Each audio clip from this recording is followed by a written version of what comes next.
Okay, social media management. We all know it's a job that literally never sleeps. In this crazy fast-paced world, getting it right can completely transform a brand. But the flip side? Well, one tiny misstep can become a very, very public problem. So how do you actually win this high-stakes game? Let's dive in. So let me just ask you something right off the bat. Is your social media strategy working as hard as you are? I mean, you're pouring your heart and soul into it day in and day out, but are you seeing the results that really, truly matter? It's a question we've got to answer. And let's be real, this job is a wild juggling act. You're part marketer, part analyst, part customer service rep, and a full-time content creator all rolled into one. In an environment this intense, even the smallest mistake can have a huge, huge ripple effect on your brand's reputation and its bottom line.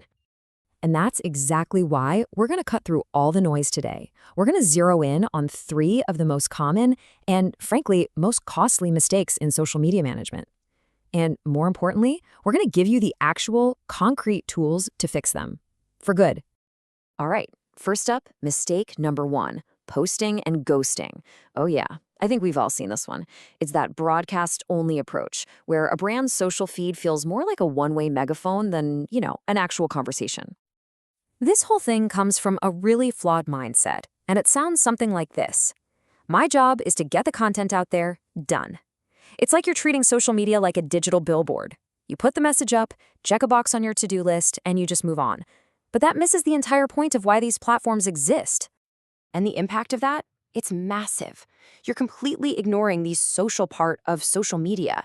This leads straight to low engagement, a community that never grows, and maybe worst of all, you're missing out on this absolute treasure trove of customer feedback, questions, and insights that are happening right there in your comments and DMs.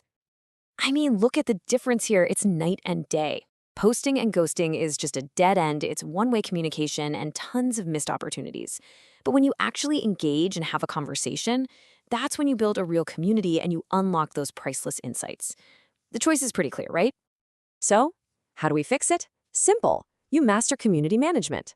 First things first, schedule daily time just for engagement. Put it in your calendar and protect that time. Second, get back to comments and messages quickly. Third, start asking questions, spark a little conversation. And finally, feature content from your own users, celebrate your community. This is how you turn a boring monologue into a thriving dialogue. Okay, let's move on to mistake number two, because it builds on this. We call this one the vanity metric trap, or, chasing likes instead of actual leads. And believe me, this one is so easy to fall into. How many times have you heard this? We need 10,000 followers by next quarter. It's a big, flashy number that looks amazing on a report, but let's be honest with ourselves. Followers alone do not pay the bills.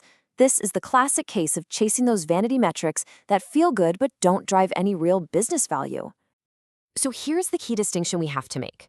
On one side, you've got the vanity metrics. Follower counts, likes, impressions. They feel good, for sure, but they don't tell the whole story. On the other side, you've got the business metrics that actually matter. Lead conversions, clicks to your website, and real sales revenue.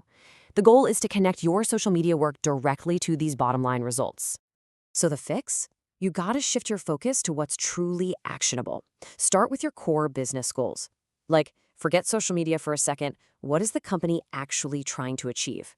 Then you find the social KPIs that link directly to those goals. If you want sales, track sales. If you want signups, track signups. And when you report your results, lead with that business impact, not just the fluffy numbers. And that brings us perfectly to our third and final major mistake, ignoring the data. This is what happens when you choose guesswork over analytics. And honestly, it's a huge unforced error in today's digital world.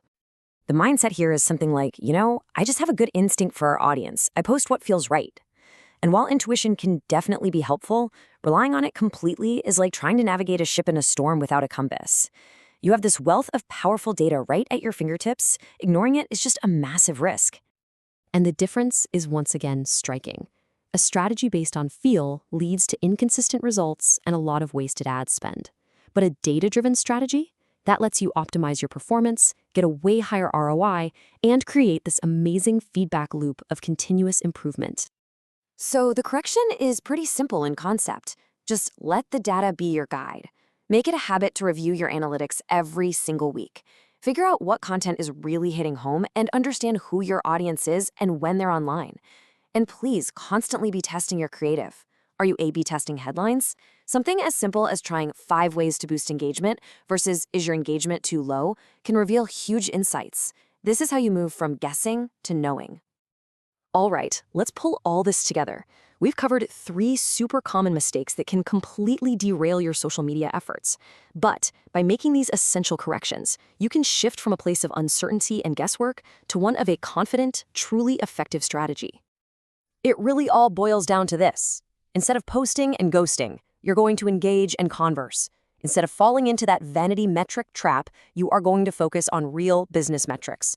And instead of ignoring the data, you're going to let it be your guide. These 3 shifts, they are the absolute foundation of a powerful social media strategy. And that leaves us with one final and really crucial question for you. Looking at these 3 corrections, which one will you put into action first? What's the one change you're going to make tomorrow to start building a stronger, smarter, and way more effective social media presence? The power to improve is in your hands.